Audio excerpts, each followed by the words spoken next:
Hello and welcome back.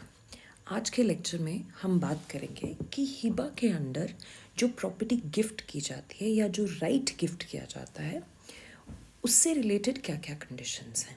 ठीक है, सो पहले भी हमने बात की है प्रॉपर्टी के बारे में कि जब भी कोई एक इंसान दूसरे इंसान को कोई प्रॉपर्टी गिफ्ट करता है तो वो जो प्रॉपर्टी है, एक ब्रीफ डिस्कशन हुआ था कि वो मूवेबल भी हो सकती है, इमूवेबल भी हो सकती है। उन्हीं चीज़ों के ऊपर आज हम थोड़ा सा डिटेल में बात करेंगे। तो पहली चीज़, जब भी हम गिफ्ट की बात करते हैं, और अभी क्योंकि हम हिबा की बात कर रहे हैं, तो हिबा के अंदर कौन सी वो प्रॉपर्टी है या वो कौन से राइट्स हैं जिनको ट्रांसफ़र किया जा सकता है।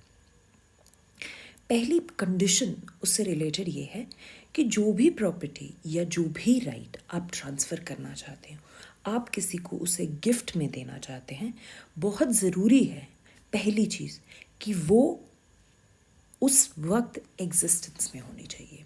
जो दो डेफिनेशंस हमने देखी थी उन दोनों में एक चीज़ बड़ी ही साफ तौर से निकल के आई थी कि प्रॉपर्टी जो है जिस वक्त गिफ्ट दिया जा रहा है उस वक्त वो प्रॉपर्टी एग्जिस्टेंस में होनी चाहिए। कहने का मतलब उस वक्त वो प्रॉपर्टी आपके पास है, आपकी ओनरशिप है उस प्रॉपर्टी पे। आप ऐसी भी किसी भी प्रॉपर्टी का गिफ्ट नहीं कर सकते जो शायद आपको फ्यूचर में मिलने वाली है। कि फ्यूचर में मान लीजिए मुझे इतना पैसा मिलने वाला है और आप उसका गिफ्ट डिक्लेयर कर रहे हैं कि मैं इतना पैसा इस इंसान को देना चाहती हूँ, तो वो जो है वो इनवैलिड हो जाएगा क्योंकि आपने जो एग्जिस्टेंस की कंडीशन है उसको आपने वॉयलेट कर दिया। तो पहली कंडीशन यही कहती है कि जो प्रॉपर्टी है वो प्रॉपर्टी उस वक्त एग्जिस्टेंस में होनी चाहिए। ठीक है, so the property must exist. Please remember, at the time of existence, at the time of gift. तो जिस वक्त गिफ्ट बनाया जा रहा है उस वक्त कि जिस वक्त गिफ्ट दिया जा रहा है उस टाइम वो प्रॉपर्टी आपके पास होना चाहिए when the gift is made. ठीक है, नाउ सेकेंड कंडीशन क्या है? तो एक तो है कि प्रॉपर्टी उस वक्त आपके पास होनी चाहिए, दूसरी डोनर मस्ट पोसेस इट। इसका मतलब अगर आप उस प्रॉपर्टी के ओनर नहीं हो, अगर आपका वो राइट नहीं है जो आप ट्रांसफ़र करना चाहते हो, तो फिर आप उसका गिफ्ट नहीं दे सकते, आप उसे हिबा नहीं कह सकते। ठीक है, तो जैसे कि मान लीजिए कोई टेनेंट है, टेनेंट जिस घर में रह रहा है उसको कहता है कि भाई मैं ये प्रॉपर्टी किसी XYZ को गिफ्ट में दे रहा हूँ।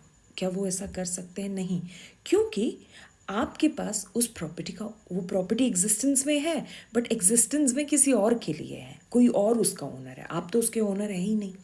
तो आपका ओनरशिप होना उस प्रॉपर्टी पे ज़रूरी है। जिस भी तरीके का राइट आप ट्रांसफ़र कर रहे हैं उस वो राइट आपके पास होना ज़रूरी है, उस राइट से रिलेटेड आप ओनर होने ज़रूरी है। फॉर एग्ज़ाम्पल, आप दोस्त की गाड़ी चला रहे हैं और आप अपने दोस्त की गाड़ी कह देते हैं कि मैं किसी और को गिफ्ट में दे रहा हूँ, वो नहीं हो सकता क्योंकि आप जो है उस गाड़ी के ओनर नहीं है। ठीक है, तो डोनर मस्ट पोजेस इट। आपके पास उसका पोजेशन भी होना चाहिए, आपके पास उसकी ओनरशिप भी होनी चाहिए। तो ये दूसरी इंपॉर्टेंट कंडीशन है। ठीक है, नाउ अब ये जो प्रॉपर्टी है ये कौन सी प्रॉपर्टीज़ होती हैं? ये मूवेबल भी हो सकती है, इमूवेबल भी हो सकती है। मूवेबल प्रॉपर्टीज़ कौन सी होती है? वो प्रॉपर्टीज़ जो कि फिज़िकल प्रॉपर्टीज़ हैं जिनको आप आराम से एक जगह से दूसरी जगह ले जा सकते हैं विदाउट चेंजिंग देयर नेचर। आप उनका नेचर चेंज नहीं हो रहा है और आप प्रॉपर्टीज़ को आराम से मूव करा सकते हैं, जैसे गाड़ी हो गई या ज्वेलरी हो गया। ठीक है, ये सब क्या है? या फिर मान लीजिए आपका फर्नीचर है या फिर आपके यूटेंसिल्स हैं, ये सब चीज़ें क्या है? ये सब, या फिर पेंटिंग्स हैं, फिक्सचर्स हैं। ठीक है, अगर वो डिटैचेबल्स हैं, ये सब क्या है? ये सब आपके मूवेबल में आते हैं, जो चीज़ें मूव की जा सकती हैं। ठीक है, या फिर आपकी कोई ऐसी मशीनरी है, ठीक है, उसको आप आराम से मूव कर सकते हैं, तो वो सब क्या होगा? वो मूवेबल प्रॉपर्टीज़ में आएंगे। तो ऐसी प्रॉपर्टीज़ का आप आराम से गिफ्ट कर सकते हैं। ठीक है, या प्रॉपर्टी मूवेबल हो। ठीक है, प्रॉपर्टी का फिजिकल नेचर है बट प्रॉपर्टी मूव नहीं की जा सकती, जैसे कि लैंड है, घर है, ये सब क्या है? ये सब मूव नहीं किया जा सकता। ठीक है, या फिर मान लीजिए आपका कोई पॉन्ड है ठीक है। तो ये सब क्या है, ये फिजिकल प्रॉपर्टीज़ हैं, बट इन प्रॉपर्टीज़ को आप एक जगह से दूसरी जगह मूव नहीं कर सकते। आप ऐसी प्रॉपर्टीज़ को भी दे सकते हैं। प्रॉपर्टी कॉर्पोरियल है या इनकॉर्पोरियल है, व्हाट डज दैट मीन्स, कि ऐसी प्रॉपर्टीज़ हैं जिसको आप टेंजिबल या इनटेंजिबल कह सकते हैं। टेंजिबल प्रॉपर्टीज़ कौन सी हो गई, वो प्रॉपर्टी जिसको आप छू सकते हैं, महसूस कर सकते हैं, ठीक है। और इनटेंजिबल प्रॉपर्टीज़ कौन सी हो गई, वो प्रॉपर्टीज़ जिनको वो हमारी प्रॉपर्टीज़ तो हैं, जिनके ऊपर हमारा राइट तो है, बट उनका ना फिजिकल एग्जिस्टेंस नहीं होता, आप उनको छू नहीं सकते, महसूस नहीं कर सकते। जैसे कि मान लीजिए इंटेलेक्चुअल प्रॉपर्टी राइट्स होते हैं, ठीक है। वो इंटेलेक्चुअल प्रॉपर्टी राइट्स, ये प्रॉपर्टी कौन सी होती है, ये प्रॉपर्टी वो होती है जो एक इंसान अपने इंटेलेक्ट को यूज़ करके क्रिएट करता है। जैसे कि फॉर एग्जांपल म्यूज़िक, या फिर डिज़ाइंस, ठीक है, पेटेंट्स, ये सब क्या है, ये सब किसी इंडिविजुअल ने अपने इंटेलेक्ट को यूज़ किया है और उससे क्रिएट किया है। It is their own creativity, ठीक है। तो वो उनकी प्रॉपर्टी होती है। अब उनको हम प्रॉपर्टी क्यों कहते हैं, क्योंकि उस क्रिएटिविटी से जो आपने क्रिएट किया है, जो आपने इनोवेट किया है, उससे आप क्या कर सकते हैं, आप बेनिफिट्स डिराइव कर सकते हैं। You can generate money out of it, इसलिए हम उनको प्रॉपर्टीज़ कहते हैं, ठीक है। ऑल्सो फॉर एग्जाम्पल, आपने कोई किताब लिखी है, ठीक है, तो you have a copy right over it. तो ये सब चीज़ें क्या हैं, ये सब आपका आपने अपने इंटेलेक्ट को यूज़ करके आपने एक कुछ ऐसी प्रॉपर्टीज़ क्रिएट की हैं, कुछ ऐसे चीज़ें क्रिएट की हैं, और लॉ उनको प्रोटेक्शन देता है, ठीक है। तो अगर आपके पास ऐसी भी प्रॉपर्टी है, आप उसका भी गिफ्ट कर सकते हैं। तो ये सब क्या है, और या फिर मान लीजिए प्रॉमिसरी नोट्स हैं, गवर्नमेंट सिक्योरिटीज़ हैं। अब ये गवर्नमेंट सिक्योरिटीज़ क्या होता है, कई बार क्या होता है कि गवर्नमेंट को देखिए, गवर्नमेंट को बहुत सारी चीज़ें करनी पड़ती हैं। कहीं इंफ्रास्ट्रक्चर की ज़रूरतों को पूरा करना पड़ता है, कहीं कुछ सोशल प्रोग्राम्स रन करने पड़ते हैं। ऐसी बहुत सारी चीज़ें हैं जो गवर्नमेंट को करनी पड़ती हैं। उसके लिए गवर्नमेंट को पैसा चाहिए होता है। गवर्नमेंट को पैसा टैक्सेस के थ्रू भी आता है, बट ज़्यादातर ऐसा होता है कि जो जितना एक्सपेंडिचर होता है गवर्नमेंट का, उतना गवर्नमेंट रेवेन्यू जनरेट नहीं कर पाती है। तो in order to fulfil that need, उस पैसे की ज़रूरत को फुलफिल करने के लिए गवर्नमेंट क्या कर सके, गवर्नमेंट लोन ले सकती है बैंक से, या फिर एक और तरीका होता है कि गवर्नमेंट क्या करती है, गवर्नमेंट बोलती है आरबीआई को, जो कि हमारे देश का सेंट्रल बैंक है, उनको गवर्नमेंट कहती है कि आप एक काम कीजिए, आप गवर्नमेंट सिक्योरिटीज़ इशू कीजिए। अभी गवर्नमेंट सिक्योरिटीज़ क्या होती हैं, ये एक तरीके का डेट डिक्लेरेशन होता है जो गवर्नमेंट की तरफ से इशू होता है, कि मान लीजिए गवर्नमेंट को मान लीजिए 250 करोड़ की ज़रूरत है, तो गवर्नमेंट आरबीआई को कहेगा कि आप 250 करोड़ का सिक्योरिटीज़ मार्केट में इशू कर दीजिए। लोग ये सिक्योरिटीज़ को खरीदेंगे, उन पे एक टाइम डाला होता है जब वो सिक्योरिटीज़ मैच्योर हो जाएंगी, और उस डेट को जितने में लोगों ने खरीदी थी, अब मान लीजिए एक सिक्योरिटी जो है आरबीआई उसको ऑफर कर रहा है 1000 रुपये में, ठीक है, तो उसकी वैल्यू जो है वो है 1000, बट जो उनको मिलेगी लेट्स से वो 900 पे मिल रही है, ठीक है। तो वैल्यू है 1000 रुपीज़, बट जिसने भी वो खरीदी है उसको 900 पे मिल रही है, तो वो डिस्काउंटेड रेट्स पे मिलती है। 2 साल के बाद उसकी मेच्योरिटी डेट है, तो आपने 900 रुपये भी इन्वेस्ट किए, पर 2 साल के बाद आपको 1000 रुपये मिलेंगे, तो आपने इसमें 100 रुपये आपने कमा लिया। इससे क्या होता है, इससे लोगों को एक इनकम जनरेट हो जाती है। दूसरी तरफ गवर्नमेंट की जो नीड होती है of let's say fulfilling the infrastructure, या इंफ्रास्ट्रक्चर बनाने की, वो आराम से पूरी हो जाती है। इससे फ़ायदा ये हो जाता है कि गवर्नमेंट सिक्योरिटीज़ काफ़ी लोगों के लिए काफ़ी सेफ़ इन्वेस्टमेंट भी होता है। तो ये गवर्नमेंट सिक्योरिटीज़ होती है। तो अगर आपके पास कोई गवर्नमेंट सिक्योरिटी है, मान लीजिए आपने कोई गवर्नमेंट सिक्योरिटी को ख़रीदा हुआ है जिसकी वैल्यू आपको पता है मेच्योरिटी पे मान लीजिए 1 लाख रुपए हो जाएगी, तो अगर आप चाहें तो उस गवर्नमेंट सिक्योरिटी को भी किसी को गिफ्ट में दे सकते हैं। क्यों? क्योंकि देखिए उसकी एक वैल्यू है, उसका एक बेनिफिट है, जिसको भी आप देंगे वो डिराइव कर सकता है उस बेनिफिट को, ठीक है। वैसे ही प्रॉमिसरी नोट्स होते हैं। प्रॉमिसरी नोट्स कैसे वर्क करते हैं? मान लीजिए किसी की इंडिविजुअल को ज़रूरत है पैसे की, उसने किसी एक्स से कहा कि मुझे पैसे की ज़रूरत है, तो मुझे इतना पैसा दे दो और मैं तुम्हें प्रॉमिस करता हूँ कि इस डेट को मैं तुम्हें इतना पैसा वापस कर दूँगा। So promissory note is nothing but a note that is given by a person who is taking money from the other person। तो प्रोमिसरी नोट्स भी, अगर आप मान लीजिए आपने किसी को पैसे दिया है, वो प्रोमिसरी नोट्स 2 लाख रुपए का है, ठीक है, और आपको पता है कि 2 साल के बाद वो पैसा उसमें आएगा, तो आप चाहे तो उस प्रोमिसरी नोट को भी आप किसी को गिफ्ट में दे सकते हैं। कंपनीज़ की गुडविल जो होती है, ठीक है, over a period of time companies create their goodwill. तो जब ज़्यादातर कंपनीज़ को ख़रीदा जाता है तो उसके गुडविल का जो है उसको भी कंसिडर किया जाता है कि कितना गुडविल उस कंपनी का है, तो वो भी एक चीज़ है जो कि गिफ्ट में दी जा सकती है। फिर होता है equity of redemption. What do we mean by equity of redemption? Equity of redemption का मतलब होता है, देखिए, जब भी कोई इंसान दूसरे इंसान को पैसा देता है तो बदले में कुछ ना कुछ अपने पास गिरवी रख लेता है। तो मान लीजिए किसी इंसान एक्स को पैसे की ज़रूरत थी, उसने 10 लाख की ज़रूरत थी, तो उसने अपने जो प्रॉपर्टी के पेपर्स हैं वो किसी जिससे उसने पैसे लिए हैं उसको दे दिए, तो उसको बदले में 10 लाख रुपए मिल गए। उसने ये कहा कि 2 साल के बाद मैं तुम्हें ये जो पैसा है वो वापस दे दूँगा। तो उन्होंने बोला ठीक है। तो 2 साल के बाद जो उनकी लाइबिलिटी थी, जो उनका डेट था, उन्होंने पे बैक कर दिया, ठीक है। अब now he has a right to redeem, to regain, to get his property back, ठीक है। तो जो प्रॉपर्टी आपने गिरवी रखी थी, एक बार आपने जब वो कर्ज चुका दिया, अब आपके पास राइट है, आप उस प्रॉपर्टी को क्या कर सकते हो, आप रीगेन कर सकते हो, ठीक है। You can take the possession of that property back, या फिर अगर आपने पेपर्स रखे हैं तो you can get that those papers back.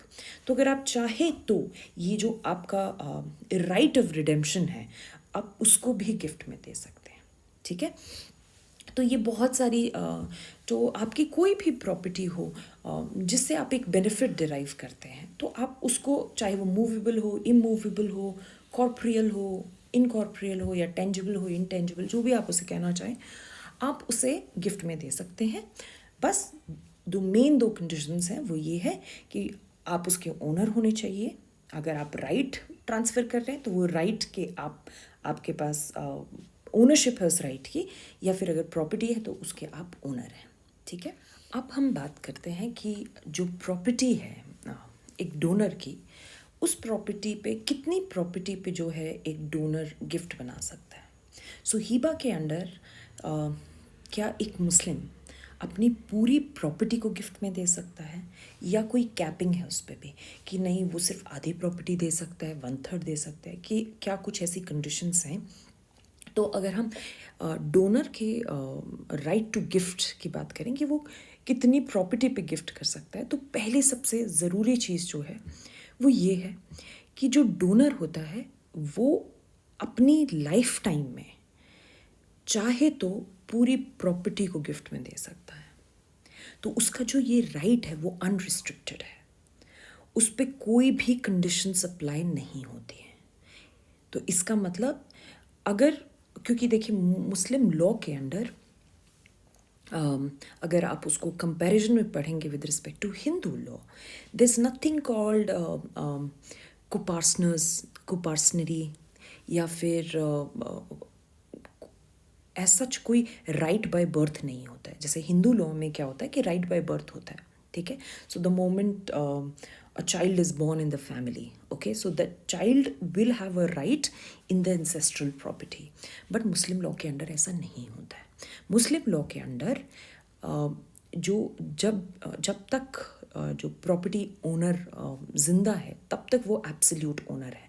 Secondly, कोई एंसेस्ट्रल प्रॉपर्टी या फॉर एग्जांपल सेपरेट प्रॉपर्टी, इनका कोई डिस्टिंक्शन नहीं होता है, चाहे वो आपकी एंसेस्ट्रल आपके पास हो या सेपरेट हो, वो सारी प्रॉपर्टी को हम as a separate property treat करते हैं। इसका मतलब जो इंडिविजुअल है वो उस पूरी प्रॉपर्टी का मालिक होता है अपनी पूरी लाइफ टाइम में, और वो जिसको चाहे जैसे चाहे उस प्रॉपर्टी को दे सकता है, ठीक है। तो इसलिए जो वर्ड लिखा गया है वो वर्ड अनरिस्ट्रिक्टेड है, कि जो राइट है वो अनरिस्ट्रिक्टेड रिस्ट्रिक्टेड है, तो अगर वो चाहे तो फुल प्रॉपर्टी पे अपनी गिफ्ट बना सकता है, ठीक है। जबकि विल के अंडर अगर जब हम विल के बारे में पढ़ेंगे तो आपको एक आप ये चीज़ पढ़ेंगे कि विल के अंडर एक मुस्लिम जो है अपनी सिर्फ 1/3 प्रॉपर्टी पे विल बना सकता है, बाकी जो 2/3 प्रॉपर्टी है उसकी वो बाय इनहेरिटेंस जाती है, ठीक है ना। तो गिफ्ट जो है, गिफ्ट में पूरी प्रॉपर्टी आपकी जा सकती है, ठीक है। इसलिए होल ऑफ प्रॉपर्टी और अ पार्ट ऑफ इट, या फिर अगर वो उसकी मर्जी है, पूरी देना चाहे पूरी दे सकते हैं, थोड़ी देना चाहे वो थोड़ी दे सकते हैं। तो सच कोई कंडीशंस नहीं है, या उसके जो हेयर्स हैं उसको चैलेंज नहीं कर सकते कि आप गिफ्ट नहीं बना सकते, इसमें तो हमारा भी हक है, ठीक है। वो चैलेंज कर सकते हैं सिर्फ विल को, अगर विल 1/3 से ज़्यादा है और वो भी उनके कॉन्सेंट के बिना है तो वो उसको चैलेंज कर सकते हैं, पर वो गिफ्ट को नहीं चैलेंज कर सकते। तो अगर कोई मुस्लिम चाहे तो वो अपने बच्चों को डिसइनहेरिट कर सकता है, वो अपनी सारी प्रॉपर्टी दे सकता है गिफ्ट के अंडर, एंड देन जो हेयर्स हैं they will have nothing with them, ठीक है। तो ये बड़ा ही मेजर एक डिफरेंस है।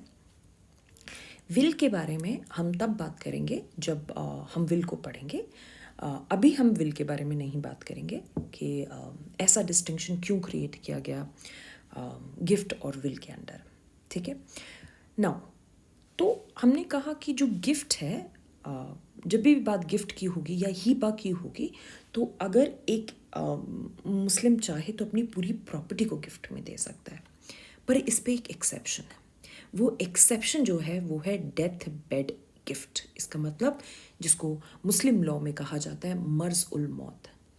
मर्ज का मतलब होता है ऐसी कोई डिजीज़ या इलनेस, और मौत का मतलब होता है डेथ।